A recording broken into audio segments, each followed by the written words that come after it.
The forest was burning, and Ivy was already running before she understood why. She felt it before she saw it, a pull in her chest like a rope pulling tight, dragging her toward the ridge where the trees thinned out near the old logging road. Something was wrong down there. Someone was in danger, and her body was moving before her mind caught up, her bare feet silent on the wet leaves, her breath steady, even as branches whipped past her face. She stopped at the top of the ridge and looked down. A military truck lay on its side in the ravine, smoke curling from its engine. 2 soldiers were already crawling away from the wreck, dazed but moving. A third man was pinned beneath a fallen tree trunk that had crashed down during the storm, his leg trapped, his face pale, his hand reaching uselessly toward his rifle a few feet away. Ivy's stomach turned. Not because of the blood on his forehead, not because of the fire creeping closer to the leaking fuel tank, but because of what she felt rising in her own chest. A pull so strong it frightened her more than the flames did.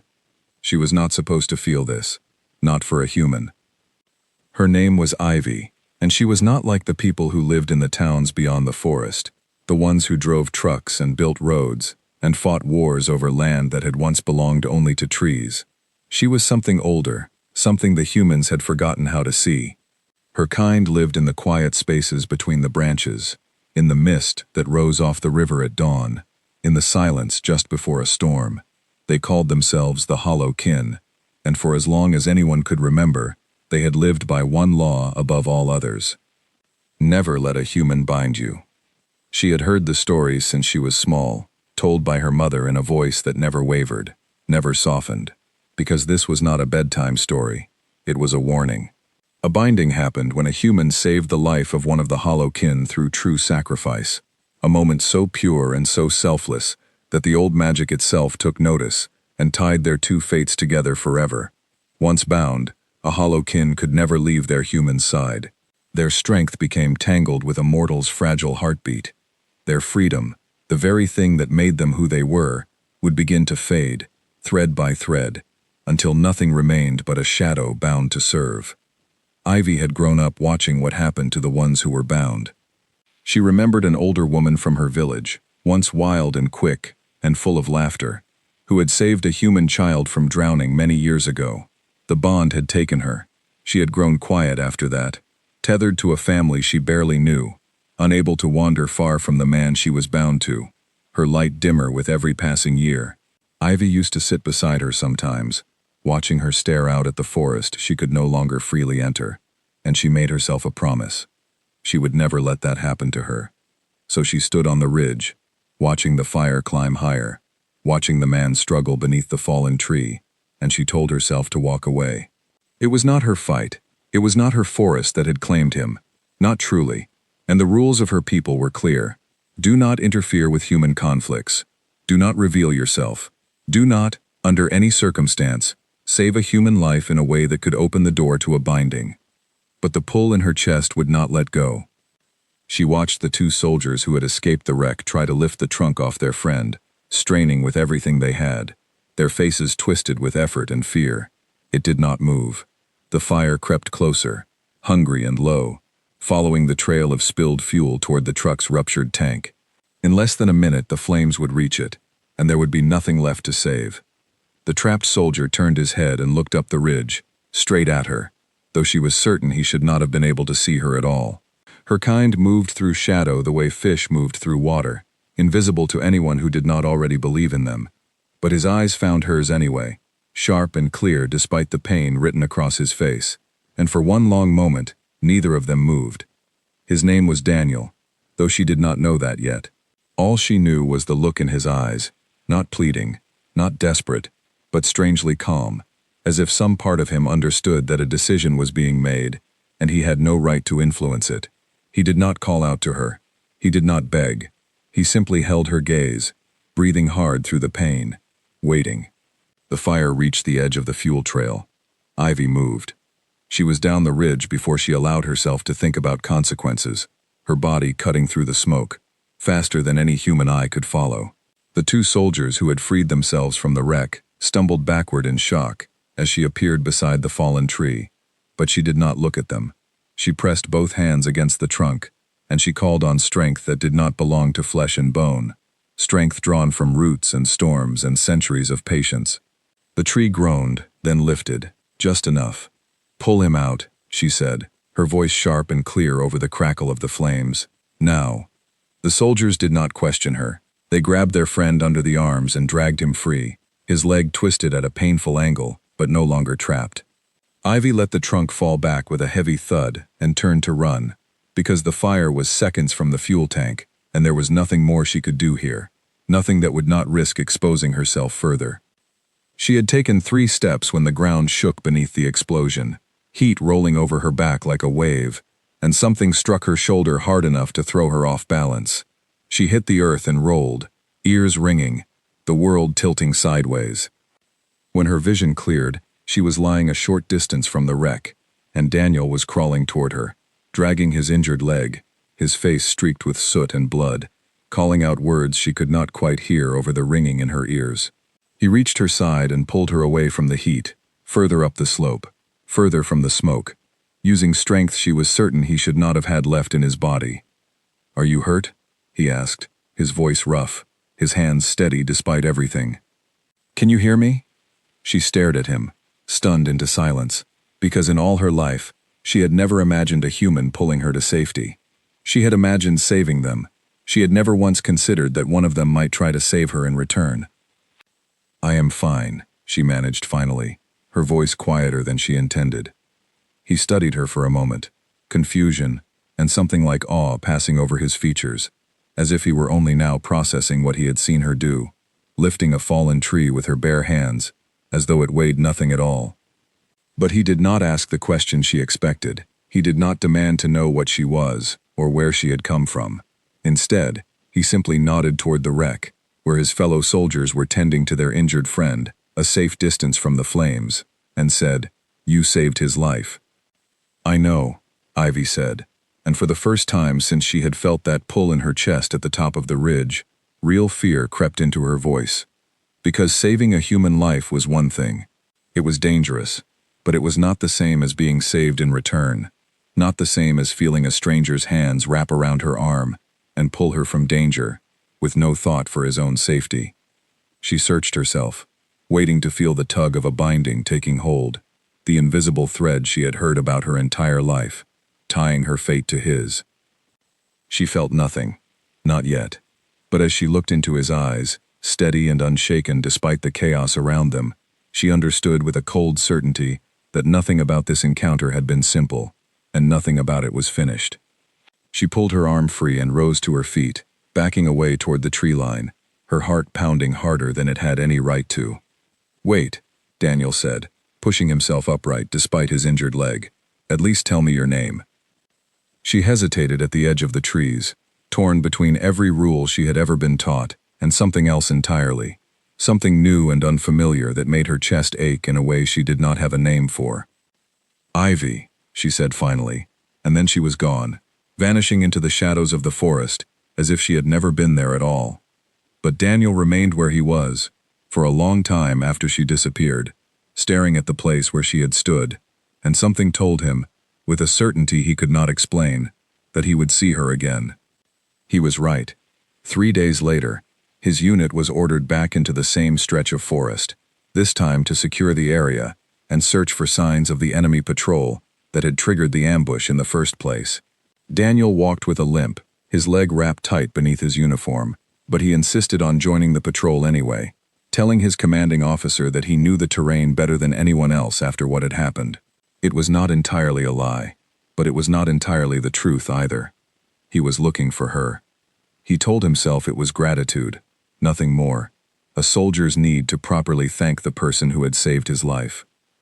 But as the patrol moved deeper into the trees, and his eyes kept drifting toward every shadow, every rustle of leaves, every flicker of movement at the edge of his vision, he began to suspect that gratitude was not the only thing pulling him back into these woods.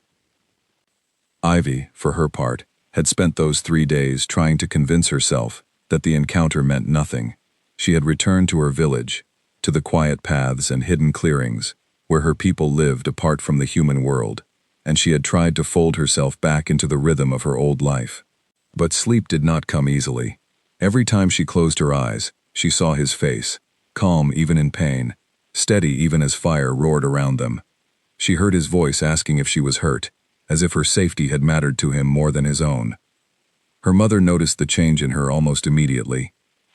"You went near the humans," her mother said one evening, not as a question, but as a statement of fact, her sharp eyes studying Ivy's face across the small fire in their home. "I can see it on you." "I saved one of them," Ivy admitted, unable to lie to her mother, even if she had wanted to. "He would have died otherwise." Her mother's expression darkened, worry etched into every line of her face. "You know what this could mean." "Nothing happened," Ivy said quickly, though even as the words left her mouth, she was not entirely certain they were true. "I saved him. He did not save me. There was no binding." "Not yet," her mother said quietly, and the words settled over Ivy like a cold weight, because she knew, deep in the part of herself she tried hardest to ignore, that her mother was right to worry. Something had shifted in those chaotic moments beside the burning wreck, something she could not name and could not undo. She told herself she would stay far away from that stretch of forest from now on. She told herself the danger had passed, that whatever strange pull she had felt was simply the leftover shock of the fire and the fear, nothing more. She told herself many things over those 3 days, and she believed almost none of them. So when word reached her, carried on the whispers of the forest itself, that human soldiers were moving back into the same woods where she had saved Daniel's life, she found herself walking toward the sound of their footsteps, instead of away from it, drawn by a curiosity she could not fully explain, even to herself. She told herself she only wanted to make certain he was safe. She told herself that was all it was. But standing at the edge of the clearing, watching him move carefully through the underbrush, his eyes scanning the trees, as though searching for something he could not name either, Ivy understood, with a dread that settled deep in her bones, that the story between them was only just beginning, and there was no version of it that would end simply. Daniel saw her before anyone else in his patrol did. She was standing perfectly still at the tree line, half hidden by shadow, watching him with an expression he could not quite read. He raised a hand slowly, signaling for the others to hold their position, and stepped forward alone, careful not to startle her. "You came back," he said quietly, once he was close enough that only she would hear him. "I did not come for you," Ivy said, though the words felt hollow even as she spoke them. "I came to make certain the forest was not disturbed again." "Is that so?" A faint smile tugged at the corner of his mouth, gone almost as quickly as it appeared. "Then I suppose it is a coincidence that you are standing exactly where my patrol was headed." She did not answer, because she had no good answer to give him. Behind him, the rest of his unit had stopped a short distance away, watching the exchange with open curiosity, though none of them approached. Daniel held up a hand toward them, a silent request to stay back, and they obeyed without question, which told Ivy something about the kind of respect he had earned among them. "We are searching for the men who ambushed us," Daniel said, turning serious. "Tracks lead this way. If they are still in these woods, my unit needs to know." Ivy's chest tightened. She had heard whispers of movement deeper in the forest over the past few nights, shapes moving where they should not have been, careful and quiet, in a way that no ordinary traveler moved. She had assumed it was nothing more than wildlife unsettled by the fire. Now she was not so certain. "There is a group," she said slowly, weighing how much to reveal. 6, perhaps 7. They have been moving along the ridge above the river for 2 nights. I did not think much of it until now." Daniel's expression sharpened, the soldier in him taking over completely. "Can you show us?" She hesitated. Every instinct she had ever been taught told her to refuse, to vanish back into the trees and let the humans handle their own conflicts without her interference. But she thought of the fire, of the fallen tree, of the way he had crawled toward her through the smoke to make certain she was safe when he had every reason to think only of himself. She thought of the calm steadiness in his eyes even now, asking for her help without demanding it, respecting her right to refuse. "I can show you," she said finally, "but I will not be seen by the others." "Understood," Daniel said, and something in the simple, immediate acceptance of her condition eased a small part of the tension coiled in her chest. She led them through the forest with practiced silence, moving along paths that did not exist to human eyes. weaving between trees in patterns that kept her hidden from the rest of the patrol, while remaining close enough to Daniel that he could follow her guidance. He moved well for someone with an injured leg, quiet and controlled, his training evident in every careful step. The other soldiers followed his lead, spreading out just enough to cover the ground without losing sight of one another. They found the camp an hour before sunset, tucked into a hollow beside the river, where the ground dipped low enough to hide a small fire from view. Ivy counted 7 men, their weapons stacked nearby, their voices low, as they argued over a map spread across a flat rock. She crouched beside Daniel in the underbrush, close enough that she could feel the tension radiating from him as he studied the layout of the camp. 7, he murmured, mostly to himself. 2 on watch, the rest resting. We can handle this quietly if we move now, before it gets dark. Be careful, Ivy said, the words leaving her before she could stop them. Daniel glanced at her, surprised by the concern in her voice, and for a moment, neither of them spoke. Then he nodded once, a silent promise, and signaled the rest of his unit to move into position. Ivy stayed hidden at the edge of the clearing as the operation unfolded, her heart hammering in a way she did not fully understand. She had never cared about the outcome of a human conflict before, had never felt her stomach twist with worry over whether soldiers she barely knew would come out safely on the other side. But she watched now with sharp, anxious eyes as Daniel and his unit moved through the camp with practiced precision, catching the enemy patrol by surprise, ending the confrontation quickly and with as little harm as circumstances allowed. When it was over, Daniel returned to where she waited, a faint scrape along his jaw, the only sign that anything had happened at all.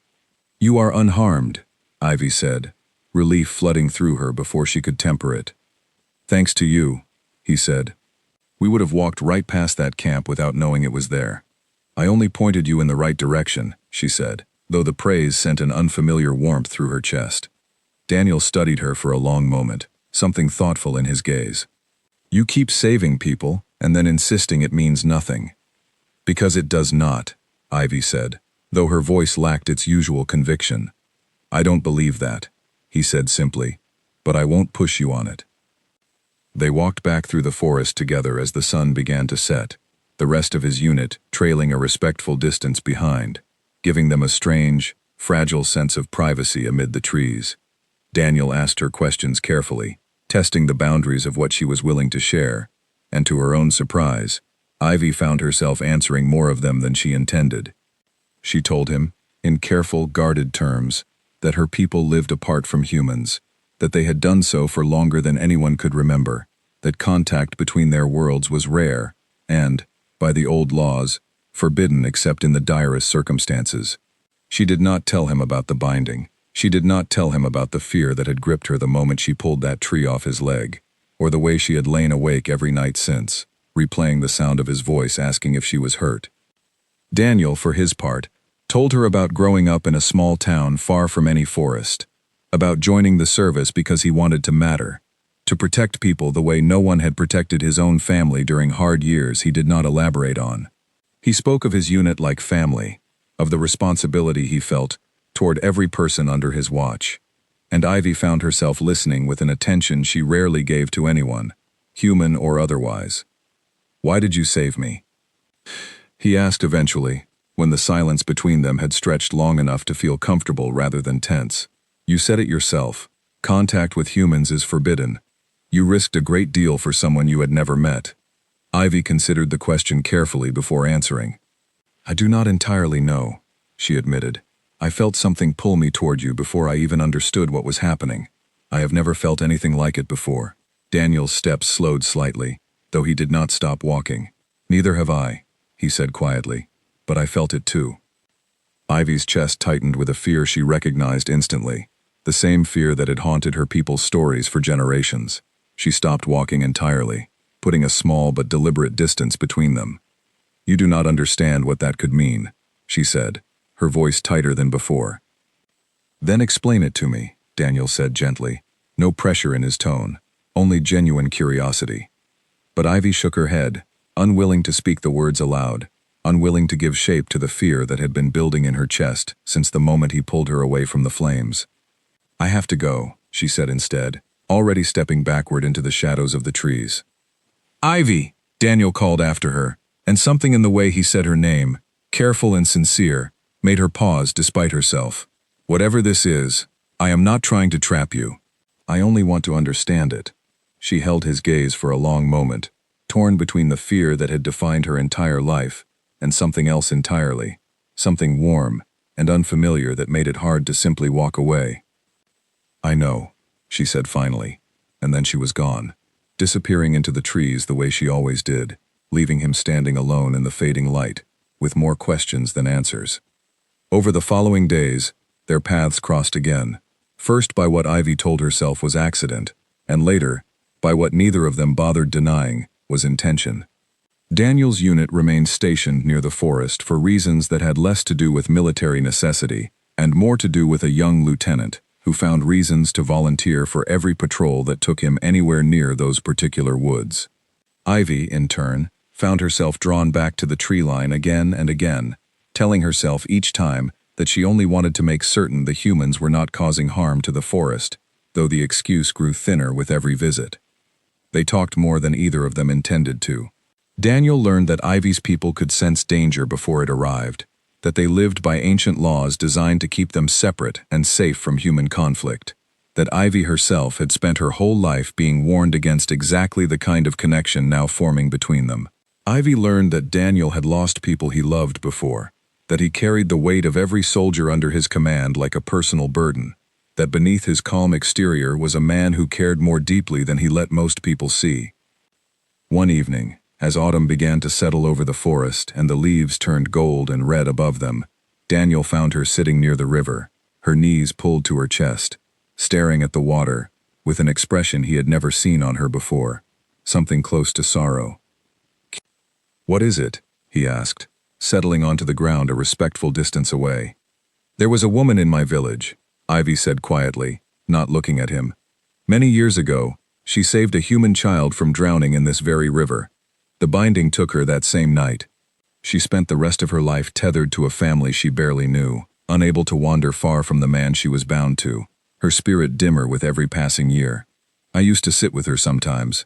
I watched the light leave her eyes, a little more each season."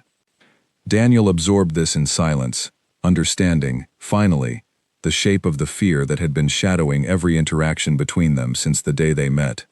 "And you think that will happen to you," he said, "because of me?" "I do not know," Ivy admitted, turning to look at him at last. "That is what frightens me most. I do not know what this is, and I do not know how to stop it from becoming something I cannot undo." "Then let's figure it out together," Daniel said simply, no hesitation in his voice. "I don't want to be the reason you lose yourself, Ivy. If there's a way to understand this, to find out what it means before it means anything permanent, I want to help you find it." Ivy studied him for a long moment, searching his face for any trace of deception, and finding none. Whatever this pull between them was, whatever ancient magic had begun weaving itself into the space between their two very different worlds, she realized with quiet astonishment that Daniel was not trying to claim her, he was trying to protect her, even from a danger that might come from loving him. And that, more than anything else, was what frightened her most of all. The elder of Ivy's village was named Marguerite, and she was the oldest of the hollow kin still living, her memory stretching back further than anyone else's, further even than the written records kept in the hollow trunk of the great oak at the center of their settlement. When Ivy finally worked up the courage to seek her out and ask about the old laws surrounding bindings, Marguerite did not seem surprised at all.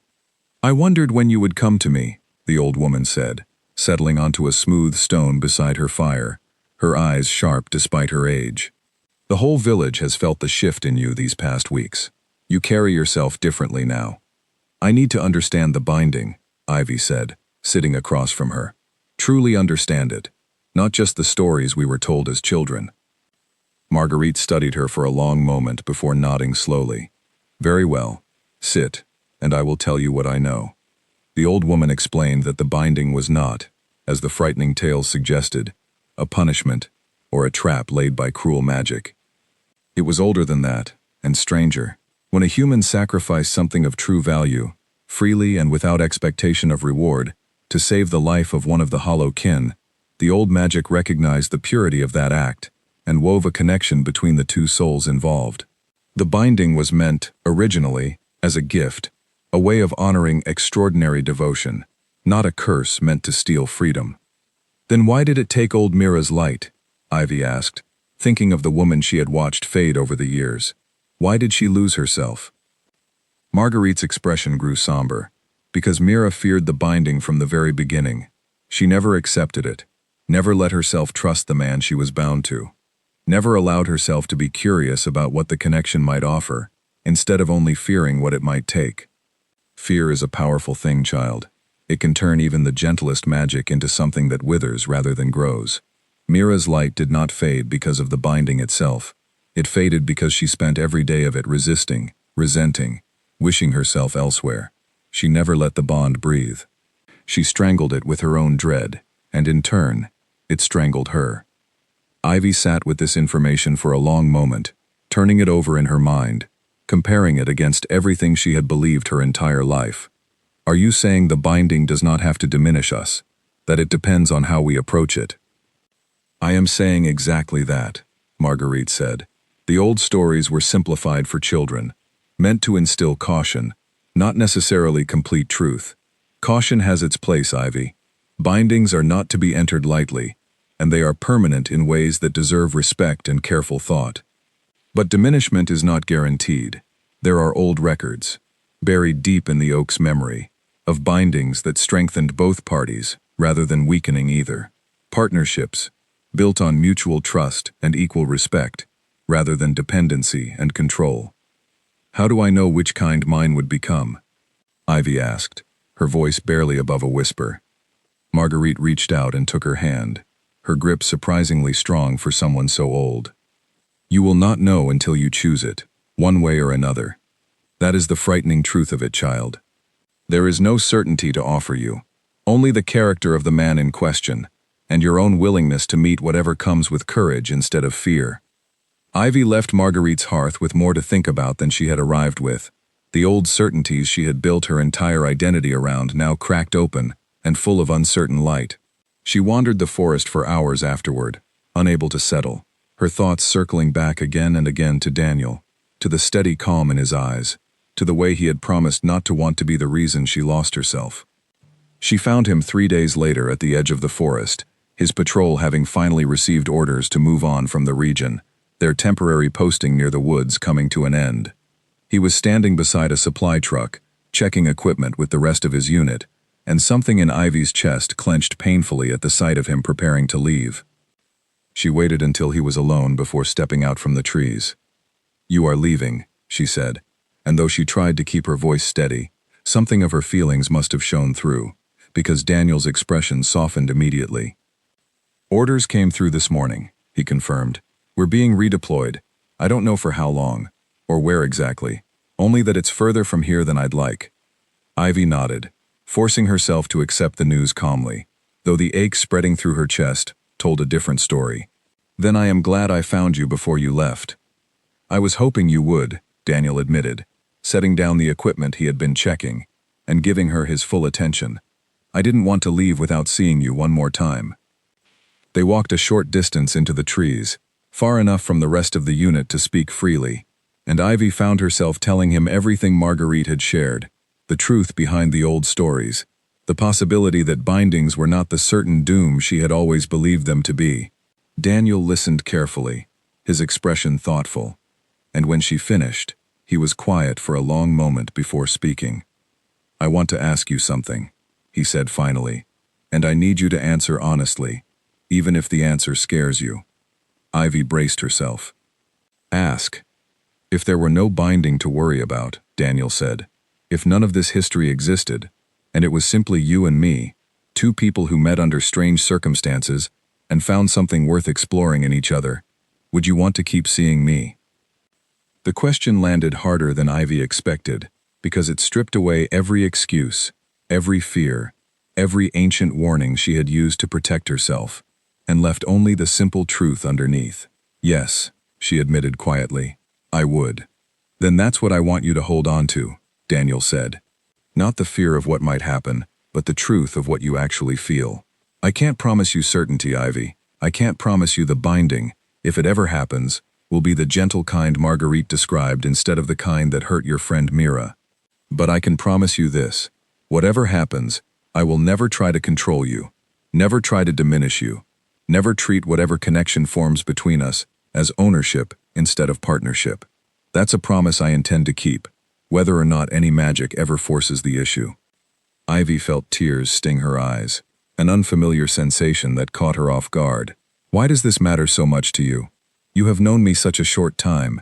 Because I've never met anyone like you, Daniel said simply. Because you pulled a burning tree off my leg without a second thought, and then vanished into the forest as if you hadn't just risked everything to save a stranger. Because every conversation we've had since has made me want to understand your world better, made me want to be someone worth the risk you took that day. I don't know what to call this feeling yet, but I know I'm not ready to let it go, even with an ocean of uncertainty between your world and mine. The redeployment came sooner than either of them wanted, and their goodbye was brief, tangled with unspoken words neither of them was ready to say aloud. Daniel promised to write when he could, though he warned her that his new posting might make communication difficult, perhaps impossible for long stretches at a time. Ivy promised to wait, though the word felt strange in her mouth, unfamiliar territory for someone who had spent her whole life avoiding entanglement with anything beyond her own forest. The months that followed were harder than Ivy expected. She threw herself into the rhythms of her village, helping tend the gardens, assisting Marguerite with the younger children's education, trying to fill the empty space Daniel's absence had carved into her days. But every evening, when the village grew quiet and the stars emerged above the canopy, she found herself thinking of him, wondering where he was, whether he was safe, whether the connection between them was strong enough to survive the distance and silence stretching between their worlds. Word came rarely, carried by unlikely means. A folded letter tucked into a hollow tree that Ivy had once mentioned as a meeting point, delivered by a sympathetic member of his unit who had somehow learned enough about the situation to help without asking too many questions. The letters were brief, careful with details for security reasons, but full of warmth that made Ivy's chest ache with longing every time she read them. He wrote about missing the quiet of the forest, about carrying the memory of her voice through difficult days, about holding on to the promise they had made to each other, despite the distance. Then, for nearly 2 months, the letters stopped entirely. Ivy told herself there were 100 reasonable explanations. Deployments grew more dangerous in certain seasons. Communication lines could be disrupted for entirely mundane reasons that had nothing to do with harm coming to him. But as the weeks stretched on without word, the old fear crept back into her chest. Not the fear of binding this time, but something far worse, the fear of losing him, before she had ever truly had the chance to choose him. She could not simply sit and wait any longer. Marguerite tried to counsel patience when Ivy came to her, restless and anxious, asking whether there was any way to learn news from beyond the forest's borders. The hollow kin do not interfere in human wars, child, the old woman reminded her gently. You know this. I know the old law, Ivy said, but I cannot simply sit here wondering if he is alive, or if he needs help I could give him. Marguerite studied her for a long time, and something in her expression suggested she had expected this conversation eventually, perhaps even hoped for it. There is a way, she said finally, though it is not without risk, and it will require more of you than you have ever given before.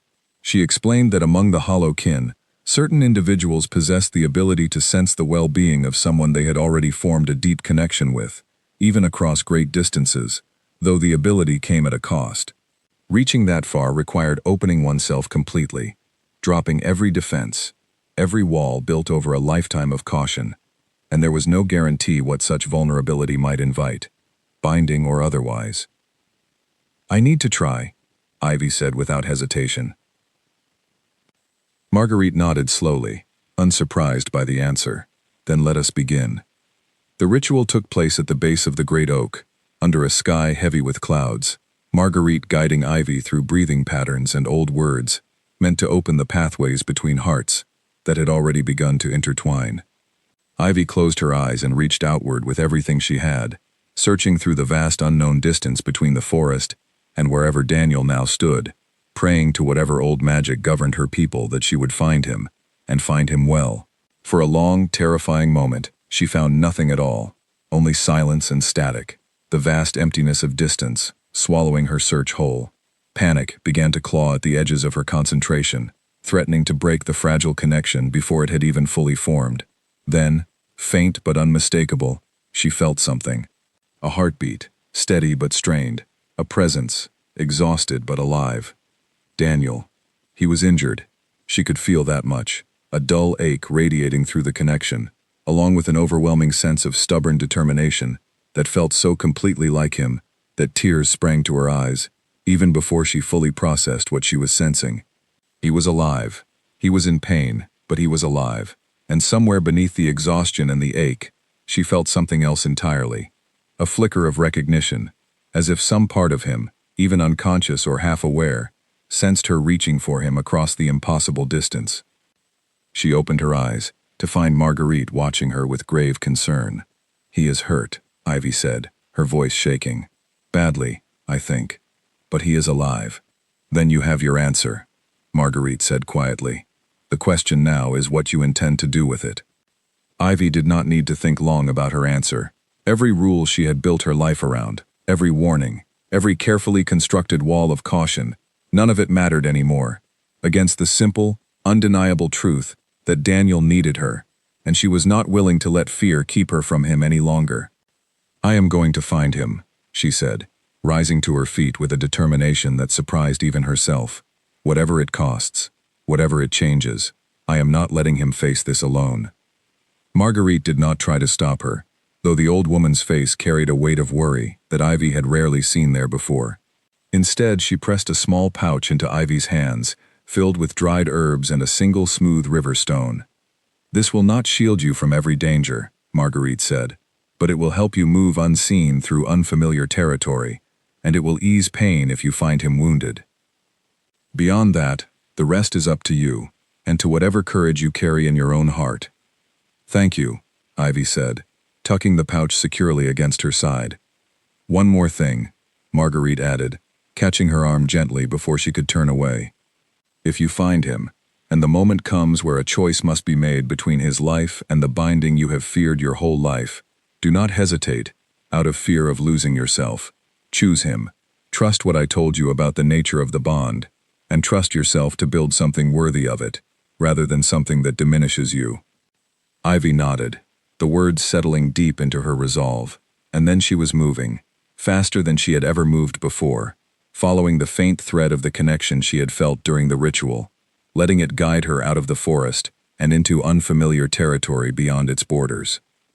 The journey was long and difficult, taking her through terrain she had never before crossed, past towns and roads and the strange, sprawling infrastructure of the human world she had spent her entire life avoiding. She moved mostly at night, staying hidden using every skill her people had taught her, following the pull of the connection with unwavering focus, even as exhaustion began to weigh on her unfamiliar journey. 3 days later, she found the forward operating base where Daniel's unit was stationed, tucked into a valley surrounded by hills that offered some cover for her approach. Getting close enough to sense him more clearly confirmed what she had feared. He had been injured during an engagement roughly a week earlier, caught in an explosion while attempting to pull a wounded comrade to safety. And though his injuries were serious, he was expected to recover with proper care and rest. The relief that flooded through Ivy upon confirming he was alive and receiving treatment was quickly followed by frustration at her own limitations. She could not simply walk into a military base and demand to see him. She had no standing there, no identity that would make sense to the humans stationed within its walls, nothing but the strange, undeniable pull, drawing her toward a man she had known for only a handful of months. She waited at the edge of the base for 2 days, watching for any opportunity, any moment where the careful routines of military operation might offer her a way to reach him. On the 3rd night, fortune finally favored her. A supply convoy departed the base under cover of darkness, and in the chaos of loading and departure, Ivy managed to slip past the outer perimeter unseen, moving through shadows toward the medical tent where her senses told her Daniel was recovering. She found him lying on a narrow cot, bandages wrapped around his torso and one arm, his face pale but peaceful in sleep. The sight of him, vulnerable in a way she had never witnessed before, sent a wave of tenderness through her so overwhelming it nearly buckled her knees. She moved to his side and knelt beside the cot, reaching out to gently take his uninjured hand in her own. Daniel's eyes opened slowly, confusion giving way to disbelief as he registered her presence. "Ivy," he whispered, his voice hoarse. "How are you here?" "I felt that something was wrong," she said, tears finally spilling over, despite her best efforts to hold them back. "I could not stay away, knowing you needed help." "You shouldn't have come," Daniel said, though the warmth in his voice betrayed how glad he actually was that she had. "This place is dangerous. If anyone finds you here—" "I do not care about the danger," Ivy interrupted firmly. "I care about you.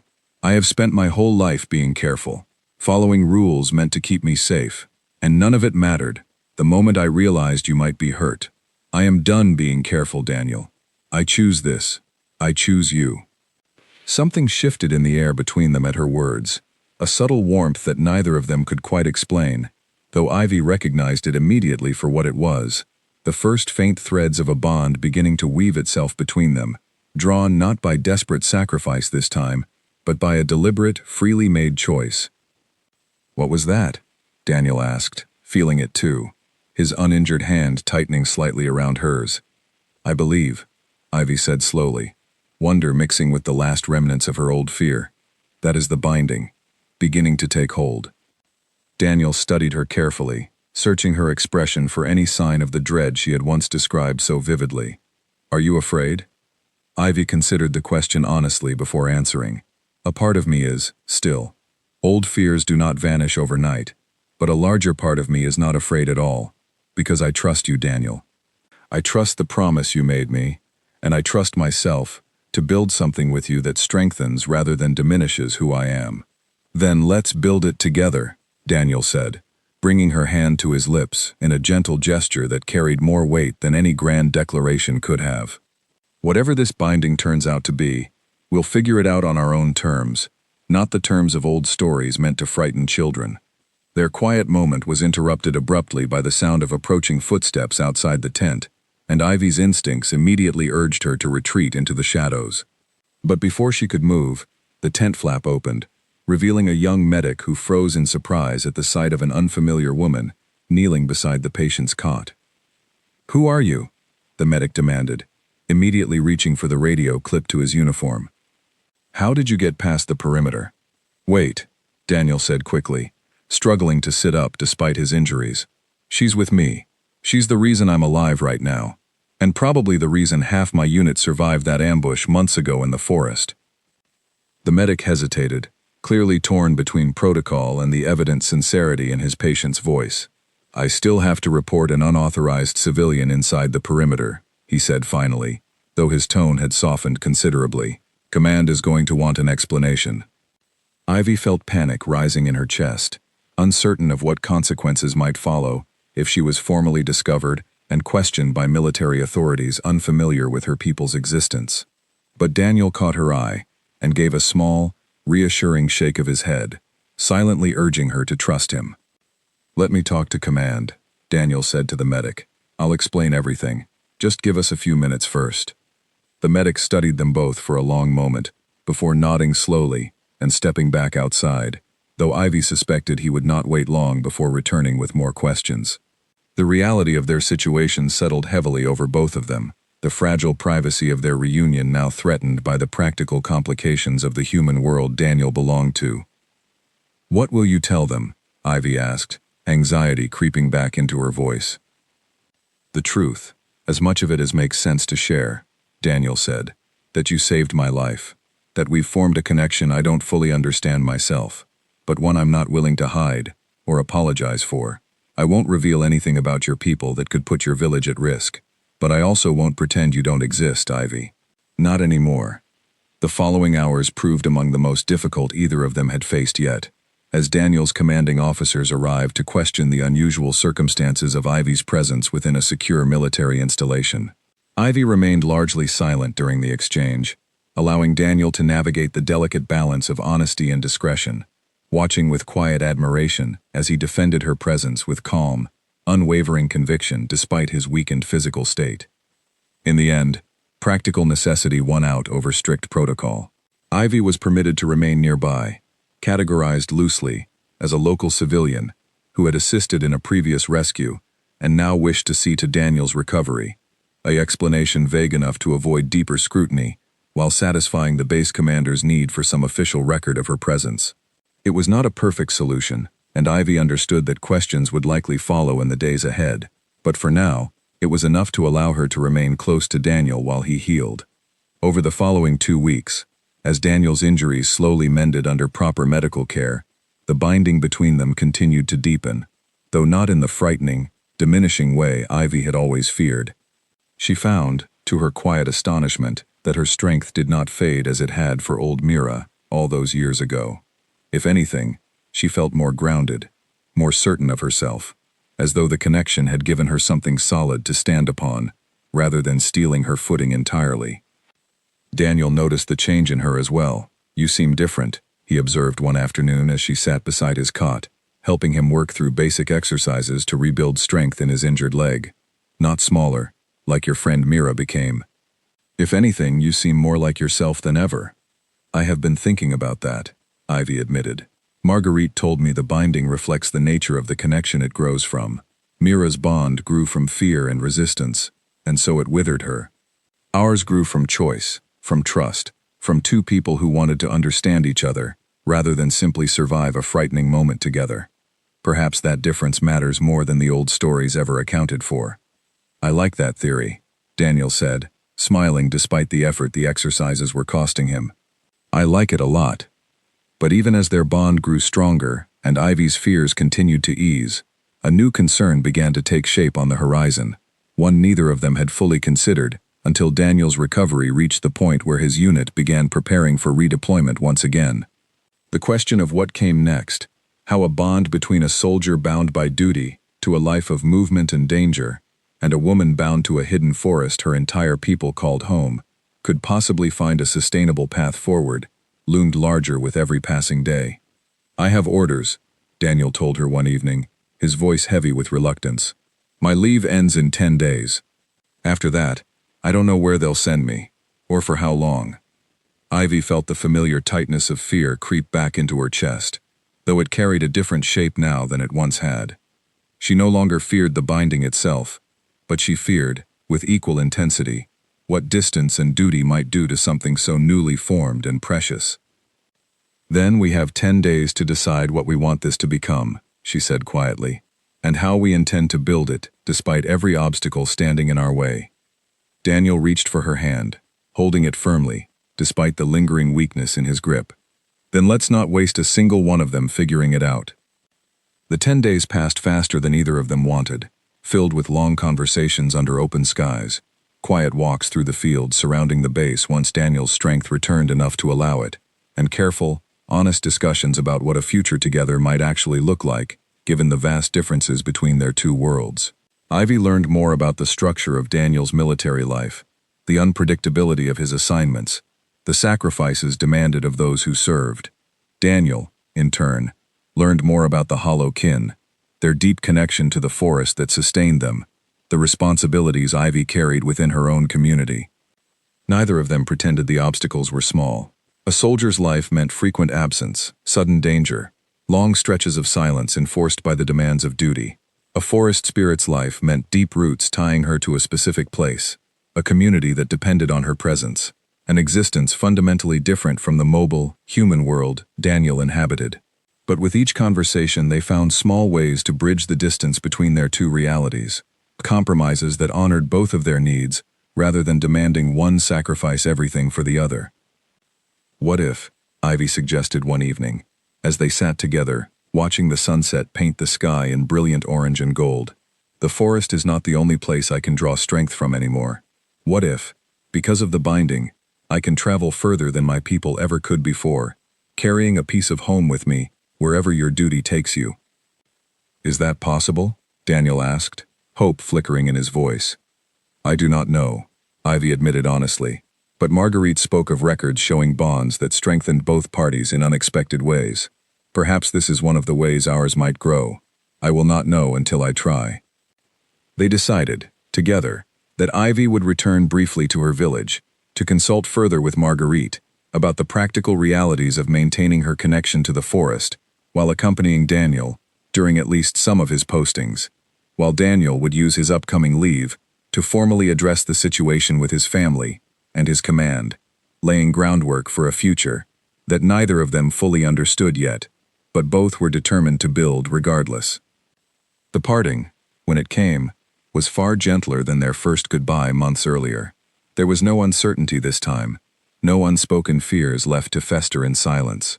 Instead, there was a quiet confidence between them, a shared understanding that whatever distance separated them in the coming weeks, the bond now woven between their hearts would hold steady.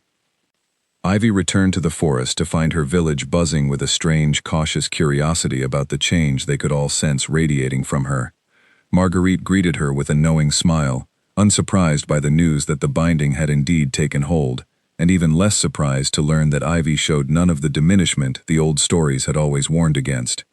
"I told you," the old woman said gently, settling beside her fire, as Ivy recounted everything that had happened since her hurried departure weeks earlier.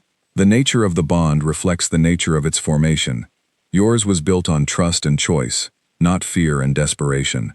It was always going to grow differently." "There is something else," Ivy said, hesitating slightly before continuing. "I believe the binding may allow me to travel further from the forest than any of our people have managed before, carrying its strength with me even at great distances. I want to explore what that might mean, for Daniel's sake, and for the sake of understanding what our people might be capable of, that the old fears never allowed us to discover." Marguerite considered this for a long moment, her expression thoughtful rather than alarmed. "This is uncharted territory, child. No one among the Hollow Kin has attempted such a thing in living memory, but perhaps it is time someone did. Perhaps the old caution served its purpose in a different era, and now a new understanding is needed." Over the following weeks, with Marguerite's careful guidance, Ivy began testing the limits of her connection to both the forest and to Daniel, venturing further from her village than she ever had before, monitoring how the bond responded to distance and separation. To her relief and growing wonder, she found that rather than weakening as she moved away from the ancient trees that had always anchored her existence, the bond with Daniel seemed to offer its own kind of steady strength, a new root system entirely, less tied to a single physical place, and more tied to the constancy of their connection to one another. She was not without limits, she discovered. Extended time away from the deep forest still left her feeling a certain hollowness, a need to return periodically to replenish something essential to her nature. But it was nothing like the complete severance she had always feared, nothing like what had happened to old Mira, whose bond had been built on resentment rather than mutual respect. Ivy could venture into Daniel's world for meaningful stretches of time, could stand beside him through the demands of his duty, and then return to her forest to restore herself before venturing out again. It was not a perfect solution. It required patience, careful planning, and constant communication between them about what each of them needed to remain healthy and whole within the partnership they were building. But it was a solution that honored both of their identities, rather than demanding either of them disappear into the other. When Daniel's leave finally arrived, he made the journey back to the edge of Ivy's forest, standing at the same tree line where they had first properly spoken to one another months earlier. Ivy met him there, her heart lighter than it had been in longer than she could remember, and the reunion between them carried none of the uncertainty that had shadowed every previous meeting. "I spoke with my family," Daniel told her as they walked together into the forest, Ivy leading him toward her village for the first time since their connection had begun. "It wasn't easy explaining everything, but they could see how much this means to me. They want to meet you, eventually, when the timing makes sense." "I would like that," Ivy said, warmth spreading through her chest at the thought of being welcomed, rather than merely tolerated, by the people who mattered most to him. "I also spoke with my command," Daniel continued. "There's flexibility, more than I expected, in terms of assignment locations going forward. It won't solve everything, and there will still be deployments that take me further than either of us would like, but it's a start, Ivy. It's proof that we can build something sustainable here, even with everything working against us." They walked together to the edge of the village, where Marguerite waited near the great oak, curious to finally meet the man responsible for such an unprecedented shift within her community's ancient traditions. The old woman studied Daniel carefully as he approached, her sharp eyes missing nothing, though whatever judgment she reached seemed to settle in his favor, because her expression softened into something close to approval by the time he stood before her. "So," Marguerite said, "you are the soldier who managed to convince one of my most stubborn students that not every binding leads to diminishment." "I only tried to be honest with her," Daniel said, meeting the old woman's gaze without flinching, "and to keep the promises I made, even when circumstances made it difficult."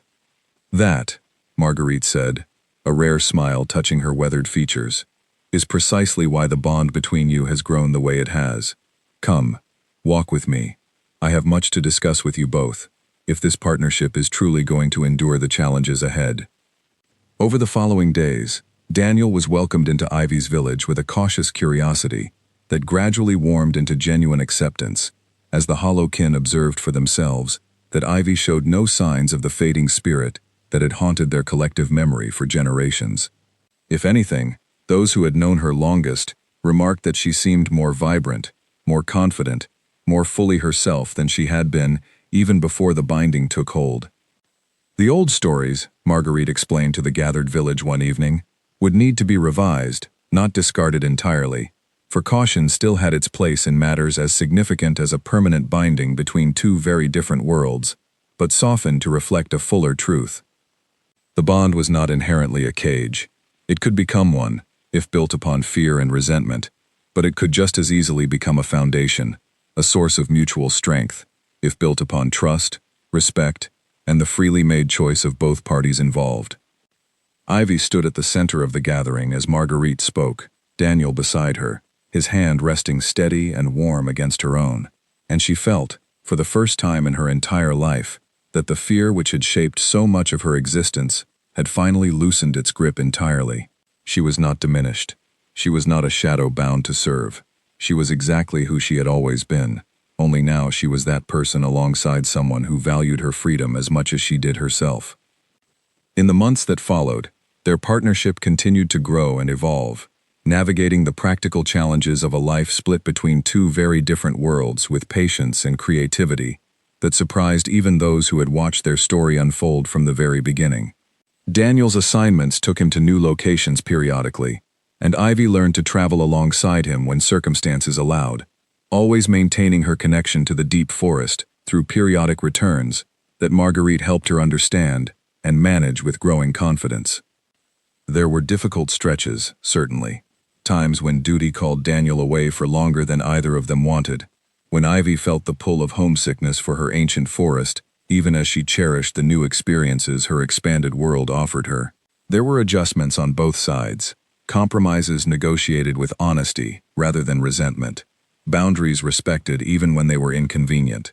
But through every challenge, the foundation they had built together held steady, strengthened rather than weakened, by each obstacle they navigated side by side. Old Mira, when she learned of Ivy's story, sought her out one quiet afternoon, curiosity and something like cautious hope visible in her tired eyes for the first time in years. "Tell me," she said, settling beside Ivy near the river, where their conversation had first taken shape so long ago. "How is it different for you? Why does your bond not steal your light the way mine did?" Ivy considered the question carefully before answering, mindful of the pain still evident beneath Mira's words. "I do not believe it is a difference in the bond itself," she said gently, "but in how we chose to meet it. I chose Daniel freely, without resentment, and he has never once tried to claim me as anything other than an equal partner in this life we are building together. I think the bond simply reflects whatever we bring to it, fear and resistance, or trust and partnership." Mira absorbed this in thoughtful silence, and though Ivy could not undo the years of diminishment her friend had already endured, she saw, in the days that followed, small signs of change beginning to take root in Mira as well, as the older woman began approaching her own bound partner with a curiosity and openness she had denied herself for far too long. As for Ivy and Daniel, their story continued to unfold in ways neither of them could have predicted on that first chaotic day beside the burning wreck in the forest, when fear and duty had first collided and set an unlikely chain of events into motion. What had begun as a moment of desperate, selfless courage on Ivy's part, and had grown through careful, patient trust on both their parts, had become something neither ancient legend nor modern uncertainty had ever quite prepared them for. A partnership built not on ownership or fear, but on the simple, powerful choice to meet each other exactly as they were, and to grow stronger together because of it, rather than in spite of it. The forest remained her home, its ancient trees still whispering the old stories to each new generation of hollow kin. But those stories, Ivy knew, would sound different now, softened by her own experience, offering hope alongside caution, possibility alongside warning. She had feared being bound to a human for her entire life, certain it would mean the end of everything she was. Instead, it had become the beginning of everything she was still becoming, standing steady beside a soldier who had changed everything, not by claiming her, but by choosing, every single day, to see her exactly as she was, and to love her freedom as fiercely as he loved her.